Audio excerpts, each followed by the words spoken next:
Hello, welcome to my channel. Today we will discuss how to set up a CPAP circuit and how to connect it to the newborn. Connect the plug to the electric socket, but do not switch on the humidifier now. And now connect to the wall oxygen and wall air source. And this is the oxygen that is coming into the blender. This is the air that is coming into the blender. And in the blender, they get mixed. And the blended air comes to the flow meter. And we can set how much flow is required using this knob. Usually we set between 48 liters per minute. From flow meter, this green tube carries the blended air into the humidifier. But before it is reaching the humidifier, there is a safety device called pressure manifold, which is a safety device that will protect against extra pressure going into the humidifier. This blender, we can adjust the percentage of oxygen delivered, like 40%, 60%, 80%, like that. Now, before proceeding, I'll give a brief outline of how the connections are made. This is the blender that we have already seen. This is the green tube that we have already seen, and through a pressure manifold, it goes into the humidifier. So from humidifier, the humidifier air goes into the inspiratory tube, which is blue. Inspiratory tube is blue. The gas goes like this and reaches the infant interface. And from infant interface, it goes to the infant. And then from infant, the limb comes like this. And here, it enters the expiratory limb of our CPAP breathing circuit. It goes in, it is connected to the CPAP probe, which goes into the CPAP generator. So this CPAP probe can be pulled or pushed to the required amount of water of pressure that can be delivered as CPAP. Now this is the humidifier unit without water reservoir. This is the so-called finger guard. You can push it down, slide the water chamber above this heating or heater plate. And when you are sliding, it should go through this grooves. These arrows are showing the grooves through which we must slide the water chamber. And once the water chamber reaches the farthermost part, this finger guard will spring back into place. This is the water chamber of humidifier. We have seen that hot plate, no? Above which we must place this. To the inlet is connected the pressure manifold that we have already said. To this, we connect the blue circuit, the breathing circuit, the blue tube, blue corrugated tube. If it is a new set that you are taking, there will be a cap here and here, blue cap that you can remove and discard. This is the water feed tube. You can unwind it, and using this end, you can spike to the bottle containing the sterile water and hang it in the stand. Automatically, it refills. That is called auto refill. Yeah, this is the pressure manifold that we already discussed. The gas from the green tube that we have already seen that comes and gets connected here. This part is connected to the humidifier here. This additional port we generally do not use, but can be used. For example, if you want an additional equipment like an oxygen analyzer, you can connect it there. Otherwise, it is not used. And from here goes the inspiratory corrugated blue tube. This is the inspiratory corrugated blue tube that I already discussed. At the end of the inspiratory corrugated tube, there will be an elbow connector. And this elbow connector is the part that should go here. This part actually will not have any connector. That is the patient end. This is the end to be connected to the humidifier. Heater wire adapter and temperature probes are connected already to the side of the humidifier chamber. That is shown on the right side here. So the heater wire adapter, the other end, the connection is something like this, clove shaped.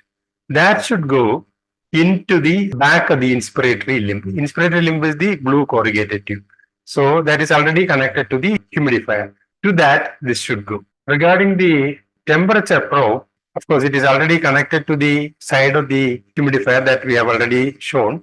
Here it is the heater wire adapter that is already connected. This temperature probe, this end, that is middle of the temperature probe, this thing is there.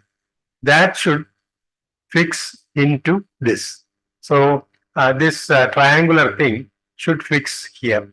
in the V-shaped wedge. Now the other part of the temperature probe, that should come to the patient end of the inspiratory tube. So that goes in here. Here also we must push in fully so that it comes up to this level. This is the infant interface. Here the corrugated blue inspiratory tube with attached temperature. So this goes here, and this is the expiratory limb. The clear or the whitish translucent tube is the expiratory tube. This one should go here. So that makes a closed circuit. So just recollecting what we have done so far, we have connected to the wall oxygen and wall air sockets. That comes to the blender. From blender, it goes to the flow meter. From flow meter through the green tube, it comes to the pressure manifold. From pressure manifold, it goes to the humidifier. From humidifier, it goes into the elbow connector of the blue corrugated inspiratory limb. In this inspiratory limb, you have attached two things. One is the heater element and the other one is the temperature probe. The blue inspiratory corrugated tube goes to the baby, and from baby the expiratory tube comes and gets connected to the expiratory limb, that is the translucent whitish limb, and that comes to the CPAP probe. That CPAP probe is now inserted into the CPAP generator. So this is the circuit. This is the view from the top of CPAP generator. One is the inlet for a funnel to fill the sterile water. Two is the hole through which you will introduce the CPAP probe. This is the CPAP probe. CPAP probe has got numbers 3, 4, 5 up to 10. So by pushing it down or pulling it up from this hole, we can adjust the length. So suppose the number 5 comes just above the lid of this CPAP generator, then the pressure that is delivered, the CPAP that is delivered is 5. Now through this funnel, fill sterile water till it reaches the maximum level that is marked, and this is the water, and it comes and overflows into the overflow chamber. So then you stop. This overflow chamber actually is detachable. You can detach and discard the water if it comes near the maximum level. If it is only this much, then you can just leave it. And this is detachable by lifting and sliding sidewise. Both the humidifier and CPAP shall be attached to the stand, and the level of both shall be below that of baby's bed. You can see filling the CPAP generator with sterile water using the funnel. This is the breathing circuit that we have already seen. This is the elbow which goes to the humidifier and also connects to the probe and heater wire. Blue corrugated tube is the inspiratory tube.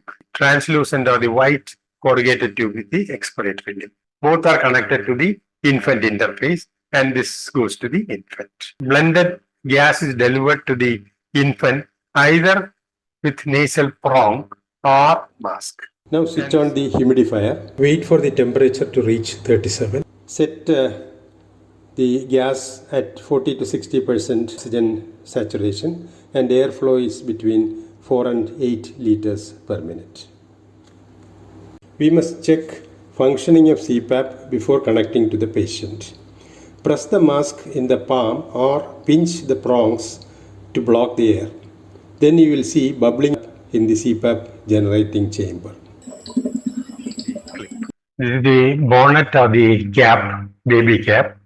The approximate size is printed in the cap. So by measuring the head circumference, we can have an approximate idea which size to be selected. When you are applying, it should not cover the eyes, and there is no objection it covering the ears. It should stop just above the eyebrows. And originally it was called bonnet because it has had a chin strap also. Nowadays people are not using chin strap to prevent the baby opening the mouth and losing the CPAP. Babies being obligate nose breathers, they do not open the mouth just for breathing. So without chin strap also it is okay. In all cases, orogastric tube must be inserted to avoid distension due to CPAP. They are showing the nasal prong connector at the end of infant interface. They are now showing the nasal prong and the CPAP mask. We can connect the nasal prongs. We can connect CPAP baby mask instead of prongs. Our unit actually prefers mask as it is less traumatic. Nasal prongs should not touch the nasal septum. Many units alternate these two. That is, in the morning shift they use prongs. If they are using prongs in the morning shift, in the evening shift they use the mask. So that will minimize the adverse events of either. Now they are fixing the infant interface to the baby's face with the elastic band and clips provided. Mask. Now And see the mask that is perfectly fitting, that is not touching the edge of the nose, not touching the eyes, but just covers the nose, and it is not really coming up to the lips also. So it is a properly placed mask. This cap has got this Velcro attachment so that this infant interface can be fixed here using this Velcro. This mask can be fixed, this elastic and the clip.